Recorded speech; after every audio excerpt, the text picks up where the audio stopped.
오늘은 출애굽기 12장 말씀을 함께 살펴보겠습니다. 출애굽기 12장의 말씀은 우리가 방금 읽었던 것처럼 51절에 달할 만큼 많은 분량을 할애하고 있습니다. 그만큼 중요한 비중의 말씀이 담겨 있기 때문이기도 합니다.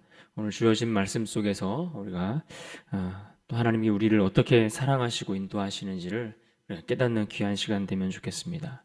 이 긴 내용의 말씀들을 그냥 말 그대로 내용의 흐름에 따라서 단락을 구분을 해보면 내용이 굉장히 좀 많은데요. 1절부터 14절까지 먼저 유월절에 관한 규례와 그 유월절을 준수하도록 지키도록 명령하는 내용이 처음에 시작이 되고요.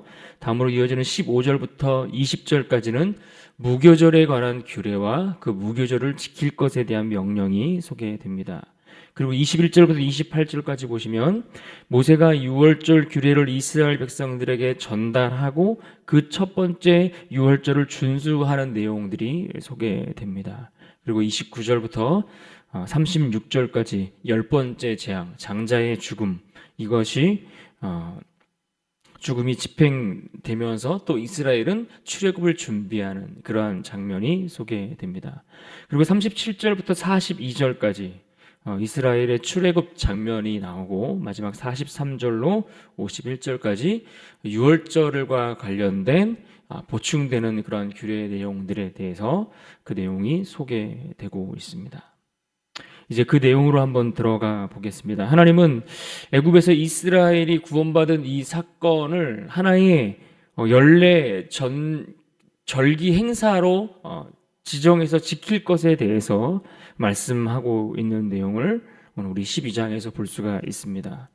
애굽에서 종으로 살던 이스라엘이 하나님의 택하심을 받고 또 그곳에서 10가지 재앙과 같은 하나님의 특별한 이적을 통해서 그들이 드디어 이스라엘에서 나오게 되고 구속을 받게 되고 탈출하게 되었는데 이것을 기념하는 절기로 삼으라라는 것입니다.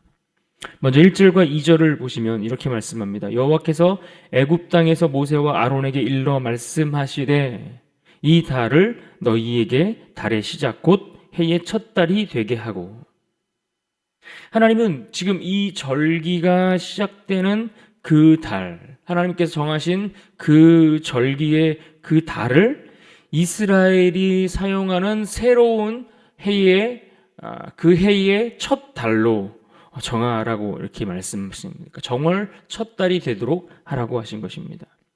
당시 이스라엘이 사용하는 그 민간력에 따르면 이 시기는 7월 정도가 됩니다. 그리고 오늘날 우리가 사용하는 태양력에 따른 달력에 의하면 따르면 3, 4월경에 해당하는 그런 시기라고 볼 수 있습니다.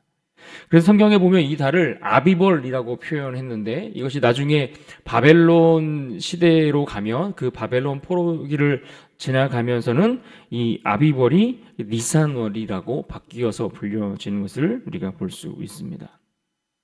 또 방금 읽었던 2절 말씀에 보면 너희에게 달의 시작 곧 해의 첫 달이 되게 하고 너희에게라는 단어가 쓰였는데 원문에는 이 너희에게라는 단어가 2번 반복되면서 강조되었습니다.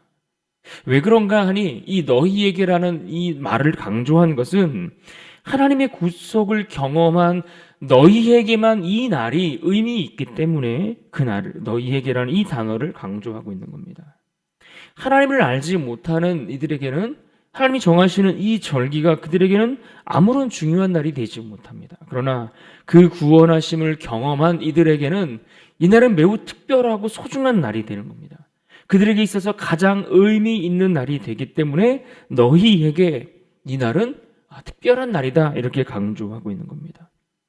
또한 하나님의 구속을 얻은 사람들에게는 새로운 삶의 규정, 기준이 정해지는 것과 같은 겁니다.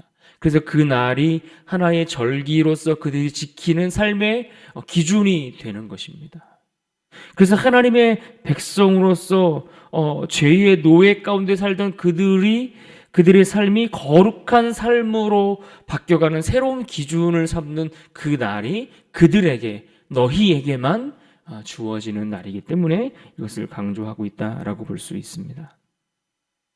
또 먼저 이 6월절을 지키는 이 시기에 대해서 이야기를 하는데 하나님께서 정하셨던 그 정월 첫 달, 다시 말해 아비벌 14일에 유월절을 지키라 이렇게 말씀하셨습니다. 그런데 이날에 이스라엘이 준비해야 할 것이 있는데 그것은 가족들의 인원수에 따라 그들이 먹을 수 있는 양만큼의 어린 양을 준비하도록 하셨습니다. 이 어린 양을 준비해야 했고, 그런데 특별히 이 어린 양은 어떤 양이어야 했습니까? 흠없는 어린 양, 그리고 1년 된 수컷, 이러한 조건에 해당되는 양을 준비해야 했습니다. 특별히 이 어린 양을 흠없는 것으로 준비하라라고 하셨던 이유는 이 유월절에 드려지는 이 어린 양이 장차 오늘날 우리가 경험하고 누리게 되었던 이 예수 그리스도, 그 예수 그리스도를 예표하는 하나의 장면이기 때문에 그렇습니다. 우리를 위해 희생 제물이 되어 주신 그분의 예수 그리스도의 그 완전성, 순결함, 그분이 가지고 있는 그러한 고결함과 같은 온전한 성품을 예표하기 때문에 흠없는 것으로 준비하라고 말씀을 하셨습니다. 또한 이것은 이제 대속의 개념으로 생각을 해볼 때에도 죄가 없는 것, 흠없는 것, 이런 의미로 그 의미가 연결되기 때문에 또 이렇게 흠없는 것을 준비하라고 하신 부분들이 있습니다. 그래서 3절 말씀해 보면 이렇게 말합니다. 너희는 이스라엘 온 회중에게 말하여 이르라. 이달 열흘에 너희 각자가 어린 양을 취할지니 그 가족대로 그 식구를 위하여 어린 양을 취하되. 그리고 5절을 봅니다. 5절 말씀에 너희 어린 양은 흠없고 1년 된 수컷으로 하되 양이나 염소 중에서 취하고. 그런데 6절에 보시면 이 양은 4일 전에, 다시 말해서 그러니까 날짜로 치면 정월 10일이 되겠죠. 10일에 준비하도록 하셨고 그것을 14일 저녁에 해가 지면 그때 그 양을 잡아서 각 집의 문설주와 임방에 그 피를 바르라 이렇게 말씀을 하셨습니다. 문틀이 있는데 이렇게 문틀이 이렇게 사방으로 있지 않습니까? 그때 이제 양쪽 좌우에 있는 기둥과 같이 생긴 이것이 이제 문설주에 해당되고 그 위아래 있는 이 틀과 같은 것, 이것이 바로 거기에 위치되어 있는 이 틀이 바로 임방에 해당되는 것입니다. 그러니까 문의 이 사방 틀에다가 그 잡은 어린 양의 피를 바르라고 하신 것입니다. 이렇게 명령을 내리신 이유는 바로 이 애굽에 내리셨던 바로 10번째의 재앙, 이 10번째의 재앙과 관련되어 있기 때문에 그렇습니다. 13절을 봅니다. 내가 애굽 땅을 칠 때에 그 피가 너희가 사는 집에 있어서 너희를 위하여 표적이 될지라. 내가 피를 볼 때에 너희를 넘어가리니 재앙이 너희에게 내려 멸하지 아니하리라. 10번째 재앙이 무엇입니까? 장자의 죽음입니다. 그러니까 애굽에 태어난 첫 번째 태어난 장자, 맏아들, 특히 처음 난 사람이나 가축이나 그 모든 처음 난 것의 첫 것에 대해서 하나님이 심판하시는 그 날인데, 그 생명을 빼앗아 가시는 그 날에 이와 같이 어린 양의 피를 바른 집은 그 재앙을 내리지 않고 넘어가시겠다라고 말씀하신 것입니다.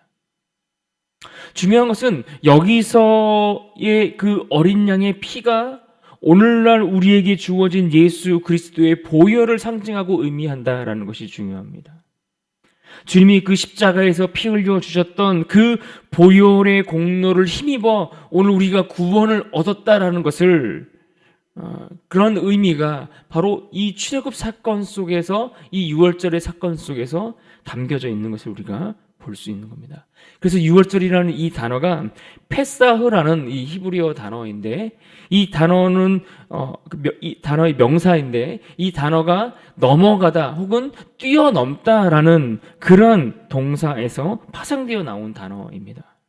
그래서 영어로도 보면 이거를 패스오버라고 하는데, 말 그대로 넘어가다, 뛰어넘다, 그 집을 넘어가다라는 뜻을 담고 있는 겁니다. 그래서 이 유월절에 이들이 어린 양을 잡아서 그 피를 문설주와 임방에 바르고 그 양을 또 가족들과 함께 먹도록 하셨는데, 이 양을 어떻게 먹는가? 물에 삶아 먹으면 안 되고 불에 구워 먹도록 하셨고, 이때 무엇과 함께 먹습니까? 무교병과 쓴 나물을 함께 먹도록 하셨습니다. 무교병이라는 것은 누룩이 없는, 발효시키지 않은 그러한 떡을 그러한 빵을 이야기합니다. 또 이 음식을 먹을 때는 허리에 띠를 띠고 신발을 신고 손에 지팡이를 잡고 급히 먹으라고 말씀하셨습니다. 이와 같은 음식의 규정을 하시는 이유가 무엇입니까? 이것은 모두가 그 하룻밤 사이에 급히 애굽을 떠나야 하는 그러한 상황들을, 긴박한 상황들을 떠올리도록 하는 장면으로 이해할 수 있습니다. 그래서 고기를 삶거나 또 발효시키려면 시간이 많이 걸리지 않습니까? 그래서 그럴 만큼 시간적 여유가 없다는 겁니다. 왜 그런가 하니 이 구원의 문제라는 것이 이와 같이 시급한 문제라는 것을 우리에게 깨닫게 하시는 것입니다. 지체하지 말아야 한다는 겁니다. 이것이 구원의 문제입니다. 미루지 않고 지체하지 말고 서둘러 급히 해결해야 할 것이 바로 가장 중요한 것이 바로 이 구원의 문제라는 것입니다. 혹 지체하다가 또다시 바로의 마음이 변할지 모르기 때문이 그렇습니다. 실제로 나중에 보면 이스라엘을 다 내보내 놓고 나서도 애굽 군대가 다시 추격해서 이스라엘을 쫓아오지 않습니까? 그래서 우리가 복음의 메시지가 선포되고 들려질 때 어떻게 하라는 겁니까?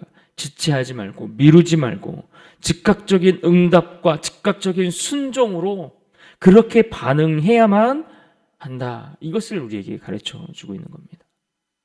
또 쓴나물을 먹으라고 하셨는데 이것은 쓴나물은 과거의 이스라엘을 이야기를 하는 겁니다. 그들이 이스라엘 땅에 살면서 우상을 섬기고 또 죄를 짓고 살았던 과거의 삶을 뜻합니다. 그들의 쓰라린 삶, 고난의 삶, 그 옛 삶에 대한 것을 기억하는 의미로 그 고난의 삶에서 하나님이 어떻게 이들에게 구원을 허락하셨는지 그 은혜를 기억하도록 하시는 것입니다.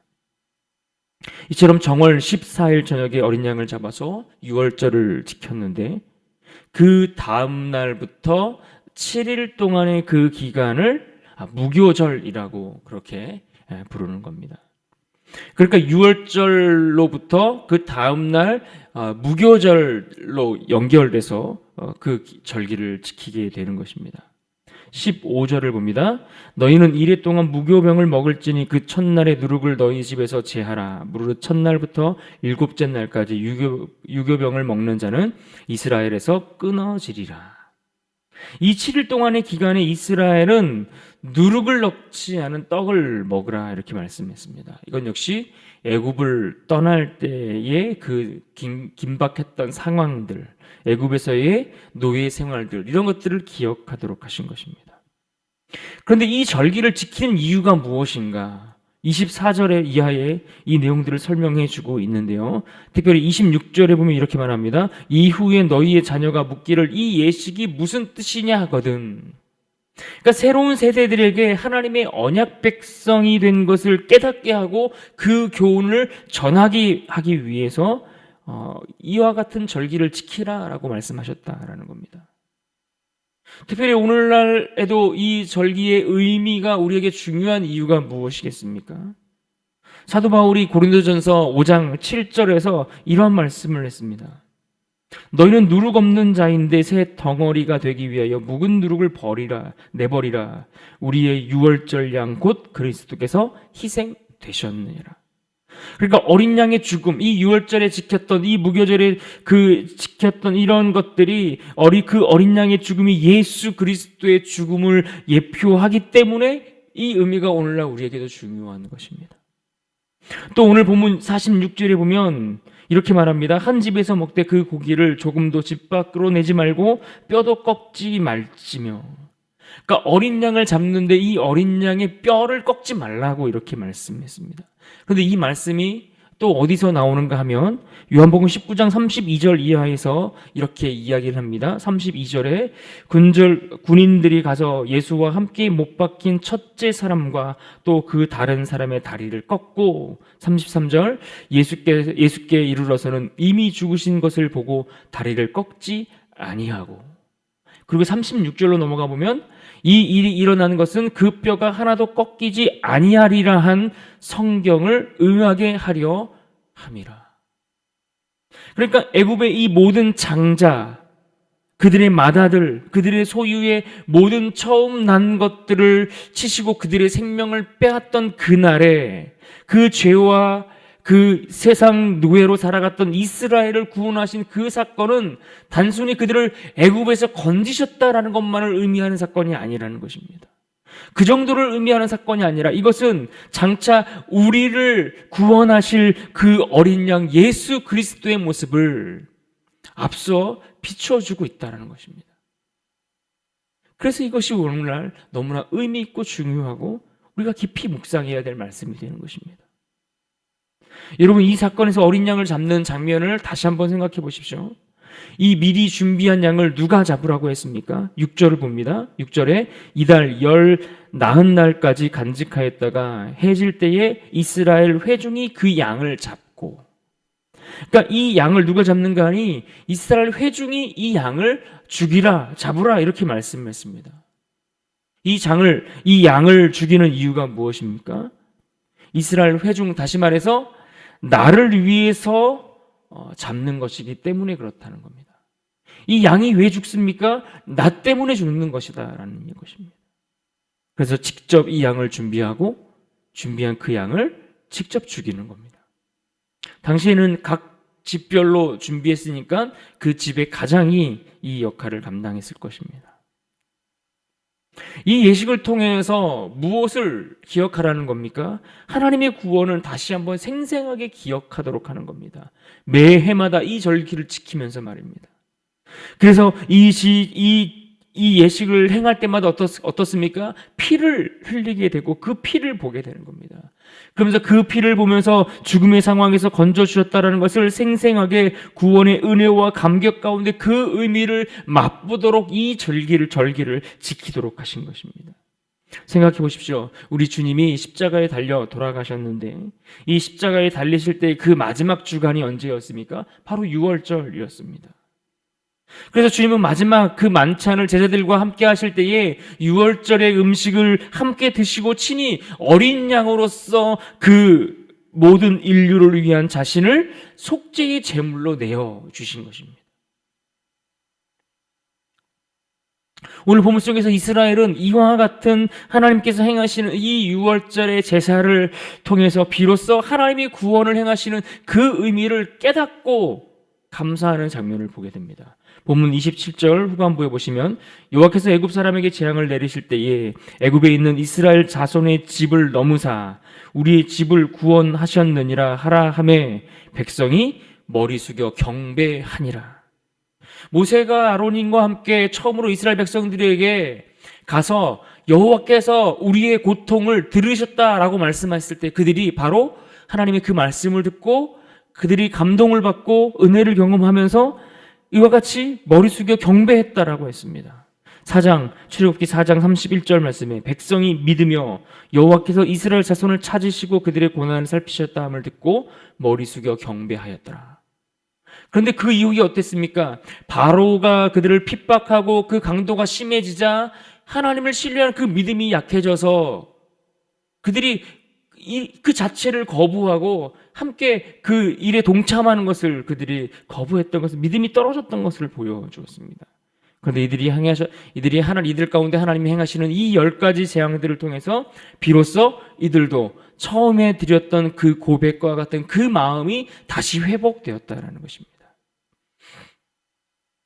하나님께서 바로에게 경고하셨던 대로 이제는 그 애굽 땅에 마지막 재앙이 내려졌습니다. 그리고 바로가 어떻게 고백합니까? 32절입니다. 너희가 말한 대로 너희 양과 너희 소도 몰아가고, 또 33절에 애굽 사람들은 말하기를 우리가 다 죽은 자가 되도다 하고 그 백성을 재촉하여 그 땅에서 속히 내보내려 함으로, 그러니까 더 이상 완악하여 버틸 마음의 힘조차 없게 되어서 바로가 이제는 이스라엘을 속히 내보내려고 했다는 겁니다. 얼마나 그들을 속히 내보내려고 쫓아내려고 했는지 34절에 보면 백성들이 미처 발효되지도 못했던 그 떡반죽을 그들의 옷가지에 싸서 그것을 어깨에 메고 나오는 상황들을 그려주고 있습니다. 또 모세를 통해서 어제 보셨던 것처럼 그들에게 은금 패물을 구하라 취하라 라고 말씀하셨던 대로 그 은금 패물들을 다 취하여 얻어서 나오는 장면도 보여줍니다. 그리고 드디어 430년 만에 이스라엘이 애굽에서 떠나게 됩니다. 그런데 여러분, 이 이스라엘이 애굽을 떠나는 장면을 보면 하나님이 이 애굽을 떠나는 이스라엘을 향해서 무엇이라고 부르고 있습니까? 오늘 본문 17절과 41절에 동일하게 표현되는데 그들을 향해서 여호와의 군대라고 표현하고 있습니다. 여호와의 군대가 애굽에서 나왔다 이렇게 말씀합니다. 그러니까 하나님은 이 출애굽 사건을 하나의 전쟁으로 규정하고 계시는 겁니다. 그러면서 이 전쟁의 총사령관이 누구라는 겁니까? 여호와 하나님이시라는 겁니다. 그리고 하나님의 그 명령을 따라 이스라엘 백성들은 그 명령을 수행하면서 그 전쟁에 임하고 있는 겁니다. 그런데 여러분 생각해 보십시오. 이스라엘 백성들은 400년 이상을 애굽 땅에서 노예로 살면서 그렇게 주눅들어서 아무것도 할 수 없을 만큼 박해를 받으며 있는 그들의 모습, 그들이 군대라고 할 수 있겠습니까? 아니요. 그들은 오합지졸에 불과합니다. 하지만 하나님이 그들을 군대라고 부르시면서 이제는 하나님의 명령을 따라 행하는 그들을 통해서 어떤 일들이 이루어질 것인지, 그들이 어떻게 변화될 것인지를 벌써 기대하게 해주시는 표현인 겁니다. 세상을 상징하는 그 애굽에서 하나님이 어떻게 그들을 승리하게 하셨는지를 보게 하시는 겁니다. 그러므로 오늘 우리가 이 긴 말씀의 내용들을, 다양한 말씀들을 보면서 특별히 우리가 다시 한번 떠올리면서 붙들어야 할 말씀이 있다면 14절 말씀을 붙들면 좋겠습니다. 오늘 14절 말씀은 우리 함께 읽도록 합니다. 14절입니다. 시작. 너희는 이 날을 기념하여 여호와의 절기를 삼아 영원한 규례로 대대로 지킬지니라. 아멘. 하나님은 세상에서 죄의 노예로 살던 우리를 구원해 주셨습니다. 예수 그리스도께서 흠없는 어린 양이 되어서 우리의 죄를 대신하여 피를 흘려 주셨습니다. 6월절의 그 의미는 우리를 위해 행하신 영원히 기억될 가장 귀하고 값진 날의 의미가 되는 것입니다. 그러므로 오늘 우리를 통해 드려지는 삶과 또 우리를 통해 드려지는 그 모든 예배 가운데 무엇이 드러나야 하겠습니까? 바로 이 어린 양 되시는 그리스도의 사랑과 은혜가 드러나고 고백되고 그 의미가 그 가운데 녹아 들어있는 그런 인생으로 살아가야 하는 것입니다. 우리가 이것을 기억하며 오늘 하루를 살아갈 때에도 우리를 구원하신 주님의 그 사랑 앞에 또 그 사랑을 대대에 전하는 귀하고 복된 인생으로 우리가 살아갈 수 있기를, 그렇게 힘쓸 수 있는 그런 한 날이 될 수 있기를 주님의 이름으로 축원합니다.